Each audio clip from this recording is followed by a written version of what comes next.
Napag-isip-isip ko eh. Baka na ako naman ang lahat ng to eh. Ayoko nang pahirapan pa kayo dahil lang sa kapalpakan ko.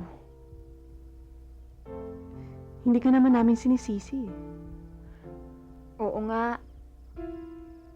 Yun na nga yun eh. Kaya nga lalo ako nahihiya eh. Pinilit-pilit ko pa kayo. Ano naman akong klaseng kaibigan? Pinapahirapan ko kayong dalawa. Basta ako, kung dito ka, dito rin ako. Hoy, dito na rin ako.